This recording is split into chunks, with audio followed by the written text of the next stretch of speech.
Syria, a land with a long history and rich cultural heritage, has always been a place of deep divisions and complex politics. It became known for the strict and often brutal rule of Hafez al-Assad, a man who would leave an indelible mark on the nation's history. Hafez al-Assad seized power in 1970 through a military coup, establishing a government that ruled through fear and intimidation. As a member of the minority Alawite sect, he faced significant opposition but managed to silence dissent through ruthless measures. His secret police, the Mukhabarat, were omnipresent, ensuring that any form of opposition was swiftly and brutally dealt with. Public displays of loyalty were mandatory. Hafez was a shrewd politician. He skillfully played different countries against each other, maintaining his grip on power through a delicate balance of alliances and enmities. Loyalty was rewarded generously, while perceived threats were eliminated without hesitation. This strategy kept him in control for decades. For 30 years, the people of Syria lived under his authoritarian rule, where obedience was not just expected but demanded. Throughout his reign, Hafez al-Assad survived numerous wars, internal uprisings and international isolation, always managing to hold on to power with an iron fist.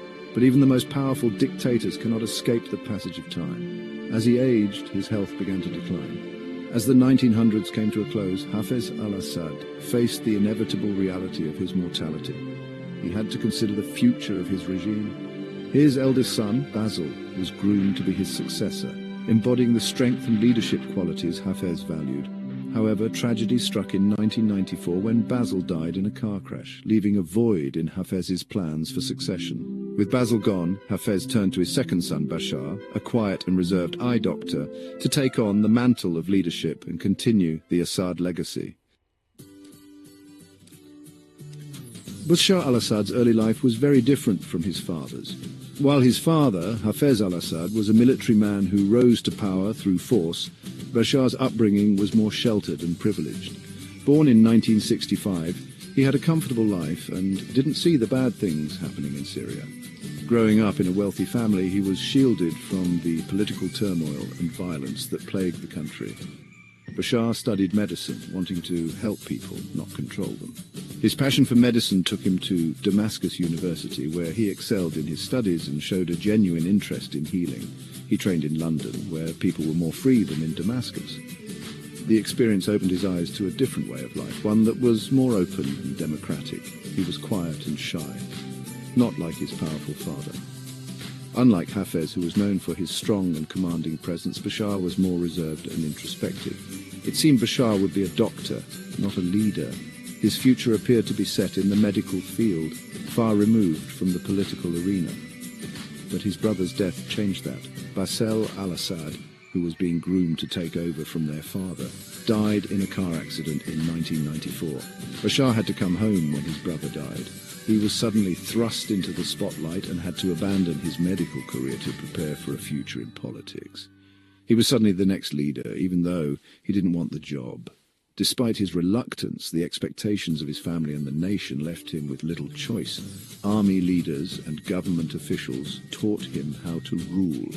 They provided him with the necessary training and guidance to navigate the complex political landscape of Syria. When Hafez died in 2000, Bashar became president. The transition of power was swift, and Bashar found himself at the helm of a nation in turmoil. Everyone wondered if this quiet doctor could rule a difficult country like Syria. The world watched closely, curious to see if Bashar could step out of his father's shadow and lead the nation effectively. At first, Bashar seemed like he would change Syria. People started talking about having more freedom. This short time felt hopeful. Groups started meeting to talk about politics, something not allowed before. People started talking about a more free and democratic Syria. Bashar talked about modernizing Syria and using technology. He let businesses have a little more freedom, but this didn't last long. Powerful people in the government didn't like these changes. Bashar had to choose between changing things and keeping these powerful people happy. He chose to stay the same. The hope for change disappeared. The government arrested people who spoke out. Bashar showed he was just like his father. Bashar focused on making his power stronger, consolidating his control over the country. He made sure the army and intelligence services were loyal to him, ensuring that these key institutions were firmly under his command. He rewarded those who supported him with promotions and privileges, while ruthlessly getting rid of anyone who might challenge his authority. Bashar wanted to look strong and unyielding, projecting an image of a leader who was in complete control. He continued to support Hezbollah in Lebanon, providing them with resources and backing to maintain their influence in the region. This made him popular with some groups, particularly those who saw Hezbollah as a resistance force, but it also made other countries and much of the Arab world dislike Syria. Many people blamed Syria for the 2005 killing of Lebanon's Prime Minister, Rafik Hariri, which led to widespread condemnation. This incident made Syria even more isolated on the international stage as countries distanced themselves from the regime. Syria had to remove its soldiers from Lebanon, which significantly hurt its power and influence in the region. Bashar then became closer with Iran, forging a stronger alliance because they both didn't trust Western countries and shared common interests. Inside Syria, only a few rich people close to Bashar did well, enjoying the benefits of their loyalty to the regime. Most people, especially in the countryside, were poor. Corruption and mismanagement made things worse, leading to widespread discontent. A long drought from 2006 to 2010 made life even harder for Syrians, devastating agriculture and livelihoods. People were angry because they were poor and had no freedom, leading to growing frustration and unrest across the country. Arab Spring protests reached Syria. People in Tunisia and Egypt had overthrown their leaders, and this gave Syrians hope. It started small. In Daraa, some teenagers wrote anti-government messages on a wall. They were arrested and maybe tortured. This made people angry, and protests started all over Syria. Bashar didn't know what to do.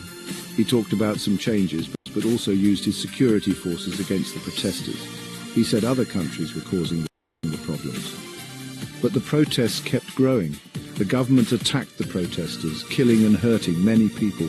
They arrested people and tortured them in prison. The protests, which started peacefully, became a violent rebellion. Syria was now in a civil war. Bashar al-Assad showed he would do anything to stay in power. Other countries got involved in the war, making it even more complicated. The United States, Turkey, and some Arab countries helped some rebel groups. Russia, Iran, and Hezbollah helped Bashar. Syria became a place where other countries fought each other. Syrian people suffered because of this. Bashar attacked cities and towns, even though it hurt regular people. His forces used chemical weapons, even on children. This horrified the world, but Bashar didn't stop. The Syrian civil war became known for its cruelty. Bashar became a symbol of violence. The Syrian civil war caused a huge disaster. Millions of Syrians had to leave their homes and go to other countries. We saw pictures of families on boats trying to reach safety in Europe. Inside Syria, things were even worse. Cities were destroyed, hospitals and schools were bombed. It was very hard to get help to people inside Syria. Bashar's government often stopped aid from reaching people who needed it.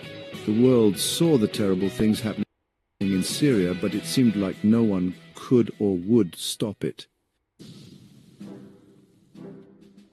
Even as the world forgot about Syria, the Syrian people kept fighting. By late 2024, things got very bad for Bashar al-Assad. He ran away, maybe to Russia or Iran. No one knew for sure. His defeat surprised many people. Bashar al-Assad will be remembered for the terrible civil war. He went from a doctor who wanted to help people to a cruel dictator who destroyed his country. He will be remembered for the bad choices he made and the violence he caused. Syrian people will never forget what he did. Syria is now in ruins. Many people are still refugees. Other countries need to help Syria rebuild. It will be very hard, but there is hope for a new, free Syria. Bashar's story shows us the dangers of having too much power and how important it is to protect human rights.